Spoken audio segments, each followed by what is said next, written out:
Ya, selamat pagi. Mari kita akan merenungkan firman Tuhan.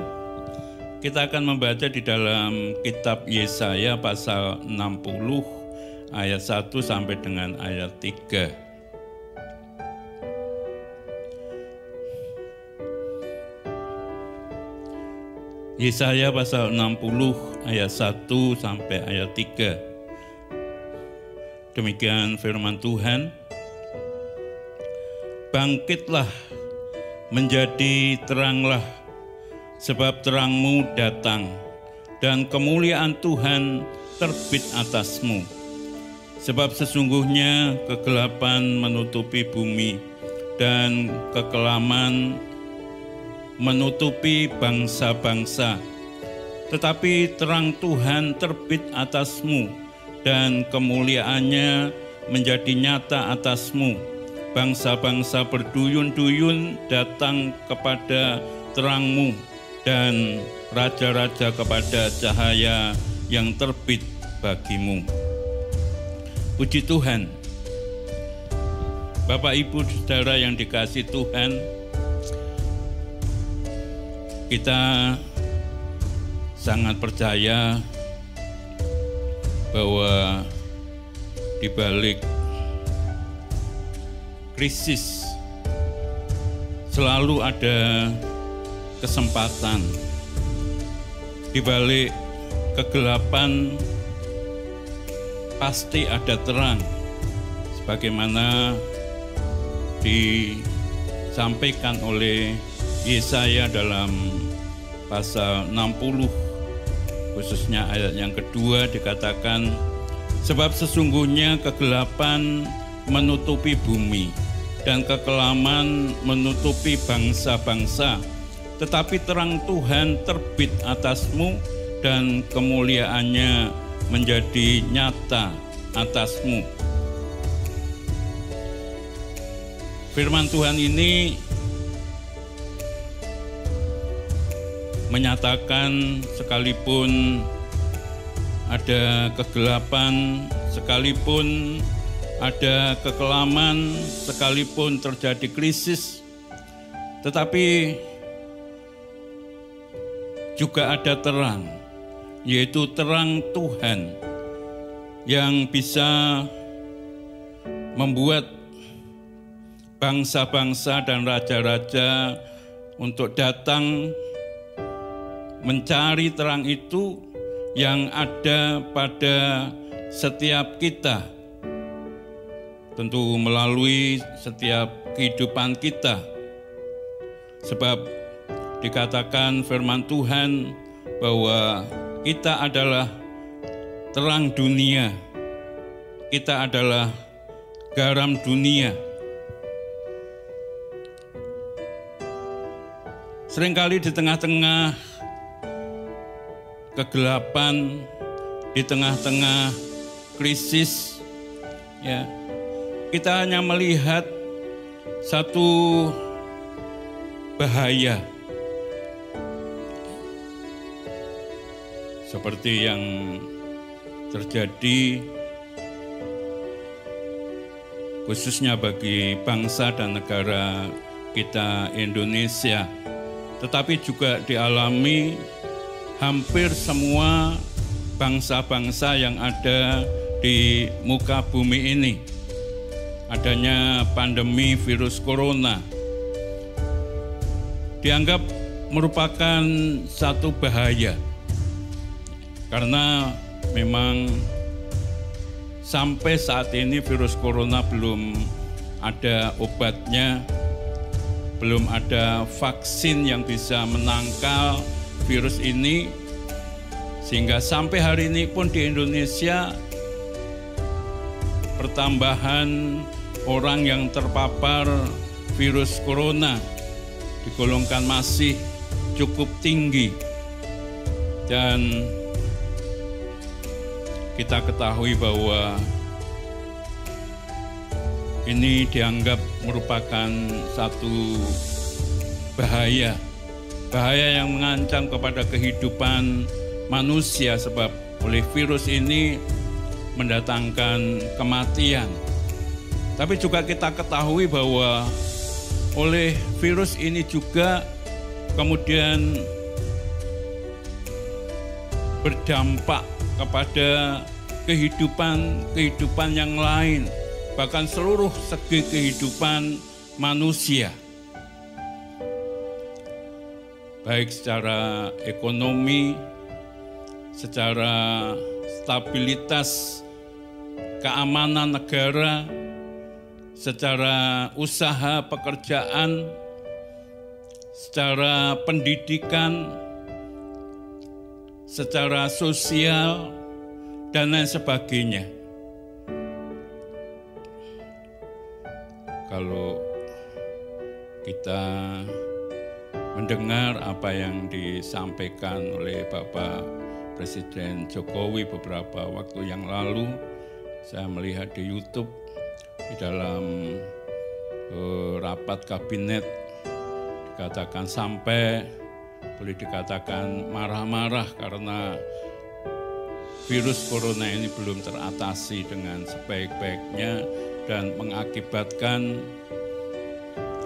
satu dampak yang begitu luas, ya, sehingga ini dianggap sebagai bahaya yang sangat mengancam kehidupan berbangsa dan bernegara. Belum lagi kalau ada hal-hal yang lain selain virus corona, dikatakan juga penyakit demam berdarah ya sedang juga melanda beberapa daerah dan juga mendatangkan kematian bagi orang-orang yang terkena demam berdarah ini. Saya membaca juga di YouTube, melihat bahwa sekarang ini di India, New Delhi dan sekitarnya sedang dilanda oleh belalang. Jutaan belalang menyerang di sana. Belalang ini biasanya makan tanaman apa saja. Dalam Alkitab mulai dari daun, kemudian ranting-ranting sampai batang-batang, sampai kulit batang itu dimakan oleh belalang. Dan ini pasti mengakibatkan krisis yang luar biasa kalau tanaman yang ada dimakan oleh belalang, sehingga tidak ada tanaman yang tumbuh, yang menghasilkan, ya pasti akan mendatangkan bahaya bagi daerah di mana belalang itu ada, menyerang. Nah, seringkali kita hanya melihat bahayanya saja, sehingga kemudian mendatangkan ketakutan, mendatangkan keputusasaan, mendatangkan pesimis, kelemahan, membuat orang tidak memiliki harapan lagi. Kalau orang sudah tidak memiliki harapan lagi, ya akhirnya tidak kemudian berbuat apa-apa. Nah, ini yang lebih berbahaya lagi. Ketika ada kegelapan, ada kekelaman, ada krisis, orang hanya kemudian melihat bahayanya saja, membuat kemudian mendatangkan ketakutan dan kemudian tidak berdaya lagi untuk menghadapi semuanya. Tetapi sebaliknya, Bapak, Ibu, dan Saudara yang dikasihi Tuhan, kalau kita bisa melihat bahwa di balik krisis, di balik masa-masa yang sukar, itu ada kesempatan. Ada sesuatu yang bisa muncul di balik semuanya. Maka akan membuat kita akan bergairah, semangat, tetap teguh, dan sungguh-sungguh untuk berjuang sehingga bisa meraih kemenangan demi kemenangan, keberhasilan demi keberhasilan, ya. Dan kita bisa merubah krisis, kekelaman, kegelapan itu menjadi satu kesempatan, menjadi satu peluang untuk bisa meraih keberhasilan. Kalau di dalam peperangan,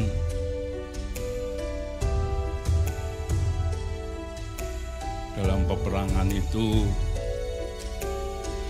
merupakan satu keadaan yang krisis, ya.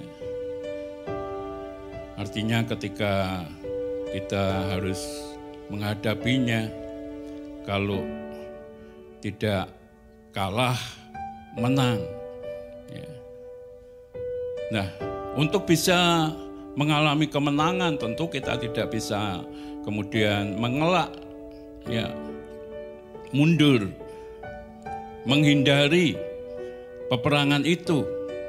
Tetapi kita harus bertahan menghadapi musuh-musuh yang datang. Tapi bukan saja bertahan, tapi kita juga harus berjuang untuk menyerang sehingga kita bisa menang. Di tengah-tengah keadaan yang krisis, kita tidak boleh mundur. Kita tidak boleh hanya bertahan saja, tetapi kita harus berjuang. Ada kesempatan untuk kita bisa bangkit. Ada kesempatan untuk kita bisa menang.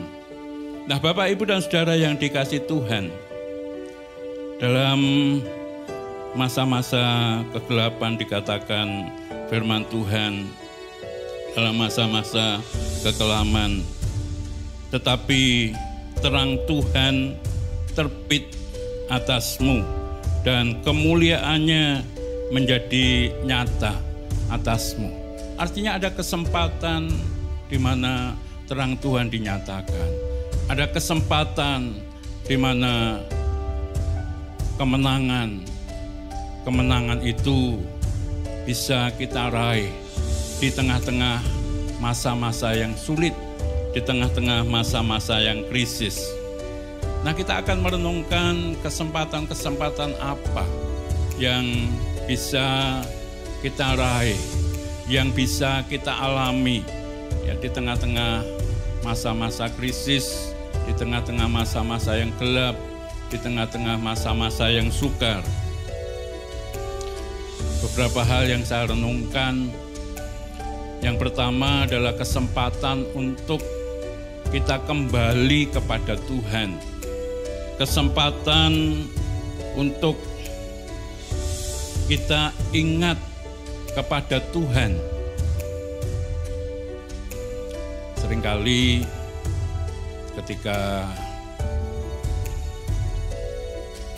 kehidupan ini dalam keadaan yang nyaman, dalam keadaan yang enak, ya, kita lupa dengan Tuhan. Kita meninggalkan Tuhan. Tetapi dalam keadaan krisis, masa-masa yang sukar, mengingatkan kepada kita semua untuk kita kembali kepada Tuhan, mencari Tuhan, bersandar kepada Tuhan, mengandalkan Tuhan di dalam setiap kehidupan kita. Kita diingatkan firman Tuhan ketika pada zamannya bangsa Israel dipimpin oleh Raja Ahab. Ada masa-masa yang boleh dikatakan kemakmuran dialami oleh bangsa Israel. Tetapi pada saat itu kemudian Raja Ahab beserta dengan keluarganya tidak lagi hidup dalam kebenaran firman Tuhan, menuruti keinginannya, menuruti hawa nafsunya, sehingga meninggalkan Tuhan, bahkan kemudian menyembah Tidak lagi kepada Tuhan, tetapi kepada berhala-berhala. Apa yang terjadi? Yang terjadi adalah kemudian Tuhan tidak menurunkan hujan selama 3,5 tahun. Kalau hujan tidak turun selama 3,5 tahun, tentu apa yang terjadi? Ya, tumbuhan tidak bisa tumbuh. Yang sudah tumbuh kemudian menjadi kering, tidak bisa menghasilkan buah. Kalau sudah tidak ada yang menghasilkan buah, ya pasti akan menimbulkan krisis. Ya, krisis pangan, krisis air. Pada pangan dan air itu adalah merupakan kebutuhan pokok bagi setiap makhluk hidup, baik manusia, hewan, juga tumbuh-tumbuhan. Ya. Kalau itu sudah tidak ada, bagaimana? Ya pasti terjadi krisis. Dan saat itulah terjadi krisis, dan kemudian melalui Nabi Elia, Tuhan mengingatkan kepada Raja Ahab dan seluruh Israel yang pada waktu itu sudah tidak lagi hidup di dalam kebenaran firman Tuhan. Tidak lagi menyembah kepada Tuhan. Maka dengan kasih yang daripada Tuhan, mereka dibawa kembali kepada Tuhan. Ya, dan akhirnya mereka bertobat, berbalik kepada Tuhan, dan semua Baal-Baal, nabi-nabi palsu dibinasakan. Dan akhirnya Tuhan memberikan hujan kembali, dipulihkan kembali. Ya. Masa-masa sulit pada waktu itu mengingatkan kepada umat Tuhan agar supaya mereka berbalik kepada Tuhan. Mereka kembali menyembah kepada Tuhan, beribadah kepada Tuhan. Kemudian juga kita ingat perumpamaan yang diberikan oleh Tuhan Yesus, seorang anak yang hilang. Pada saat anak bungsu ini masih bersama-sama dengan orang tuanya, ada di bawah bimbingan orang tuanya, ya pasti hidupnya selalu dibawa kepada kebenaran. Segala sesuatu apa yang dibutuhkan sebetulnya pasti sudah dicukupi oleh orang tuanya. Tetapi karena anak bungsu ini kemudian boleh dikatakan merusak, minta bagian warisan yang menjadi bagiannya. Ini satu perbuatan seorang anak yang tentu ya tidak baik. Wong orang tuanya aja masih meger-meger kok minta warisan. Tapi orangnya baik dan kemudian diberilah bagian yang menjadi haknya. Apa yang terjadi? Pada awalnya ingin diusahakan, ingin dikembangkan, dan lain sebagainya. Ketika meninggalkan orang tuanya, apa yang terjadi? Wah, dipergunakan untuk poya-poya, makan, minum, ya, kemudian main wanita dan lain sebagainya. Yang namanya uang, ya, dalam waktu sekejap bisa habis. Kalau dipergunakan untuk hal-hal yang tidak baik. Ya. Nah, anak ini juga demikian. Dan akhirnya mengalami krisis di dalam hidupnya. Semua sudah ludes, habis, untuk makan saja tidak bisa. Kemudian bekerja menjadi memelihara babi, dan di situ untuk makan makanan yang biasa dimakan babi saja tidak boleh. Ya, krisis. Nah, dalam keadaan krisis seperti inilah anak bungsu ini kemudian ingat akan orang tuanya, bagaimana kehidupan hamba-hambanya yang ada di rumah bapaknya, ya, untuk makan sudah dicukupi, semua kebutuhan boleh dikatakan dicukupi. Aku di sini sekarang dalam keadaan seperti ini.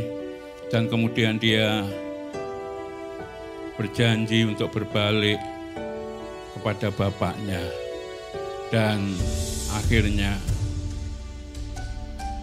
jika berbalik kepada bapaknya dalam keadaan yang seperti itu, compang-camping sudah tidak karuan, tapi diterima oleh bapaknya dengan luar biasa. Masa-masa krisis mengingatkan untuk berbalik kepada Tuhan, mengingatkan untuk kembali kepada Tuhan.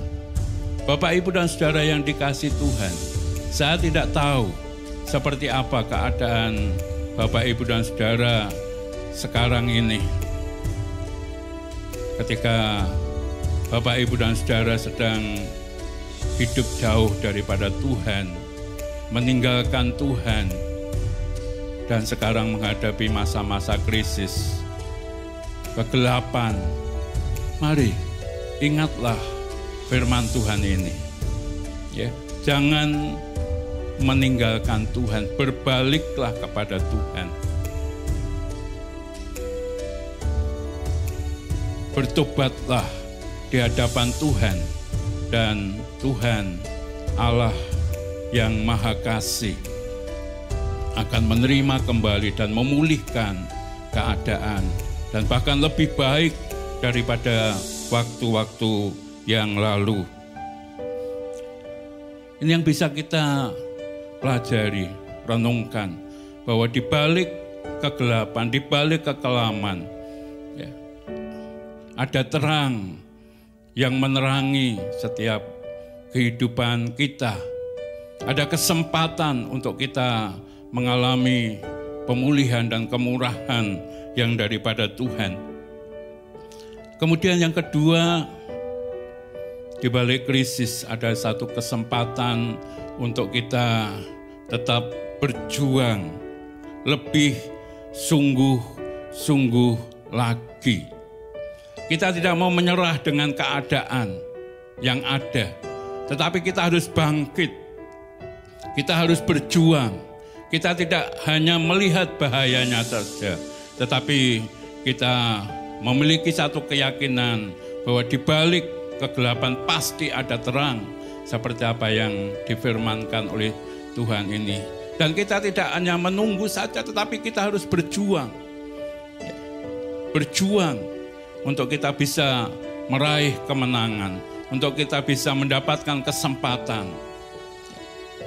Kita ingat ketika zamannya Ishak terjadi satu kekeringan yang berkepanjangan sehingga Ishak harus pergi, dan maksudnya akan pergi ke Mesir, tapi Tuhan mencegahnya. Dan apa yang dilakukan Ishak? Ishak tidak berdiam diri saja, ya, nunggu, tidak pasif, tidak, tapi Ishak berjuang. Dalam masa-masa kekeringan dia tetap menabur.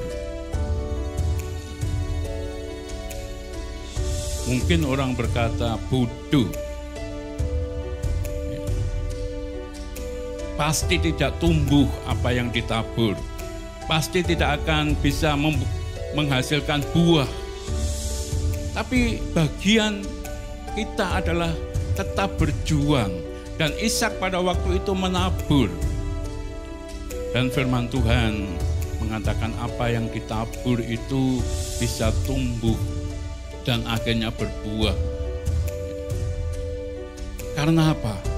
Karena Tuhan dikatakan yang memberkati Ishak.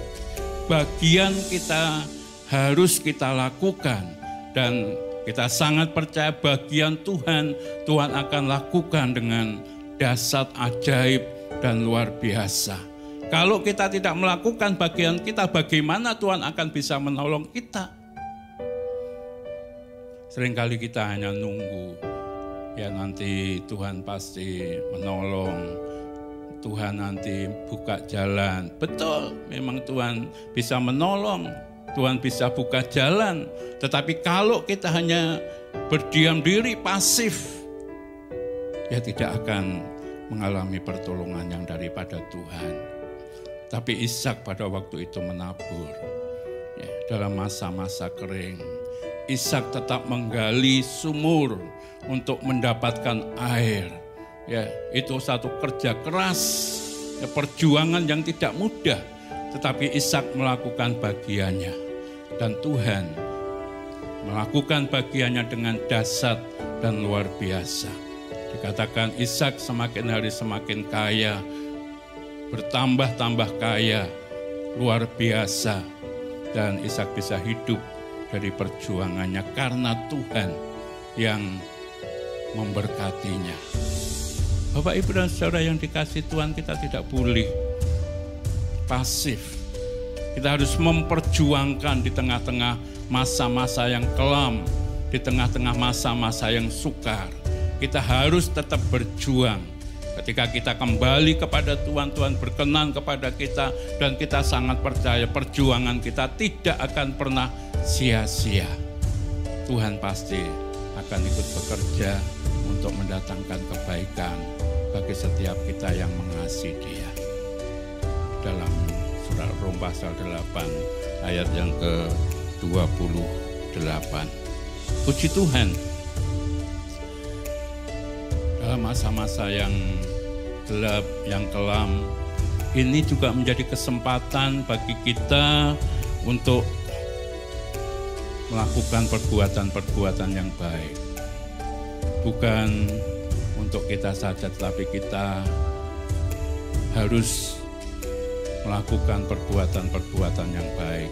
Ketika kita sudah ditolong oleh Tuhan, ketika kita sudah dipulihkan oleh Tuhan, kita harus menjadi terang melalui perbuatan-perbuatan baik kita. Kalau kita sudah diberkati, kita harus menjadi berkat bagi orang lain yang lebih membutuhkan. Ketika kita sudah ditolong oleh Tuhan, kita harus menolong orang lain yang masih membutuhkan pertolongannya Tuhan. Apa yang sudah Tuhan berikan kepada kita, Tuhan ingin bahwa kita dedikasikan. Memang yang pertama bagi Tuhan, melalui sesama kita. Sebagaimana Tuhan Yesus memberikan perumpamaan tentang kerajaan surga. Apa yang kau berikan kepada orang yang tidak mampu, sama saja engkau telah memberikan kepadaku. Dan itu sangat diperkenan oleh Tuhan. Ketika ada orang yang lapar, kita berikan mereka makan. Ketika ada orang yang haus, kita berikan kepada mereka minum. Ketika tidak ada tumpangan bagi mereka, kita berikan tumpangan bagi mereka. Ketika ada yang sakit, kita kunjungi mereka, kita kuatkan mereka, kita hibur mereka. Ya. Perbuatan-perbuatan baik itu memancarkan terang yang daripada Tuhan, yang sudah Tuhan berikan kepada kita semua. Dan itu yang Tuhan kehendaki bagi setiap kehidupan kita. Sehingga melalui kehidupan kita, kesaksian kita, perbuatan-perbuatan baik kita bisa dipakai oleh Tuhan untuk menyatakan kasih-Nya, membawa jiwa-jiwa untuk datang kepada Tuhan. Seperti kehidupan jemaat yang mula-mula.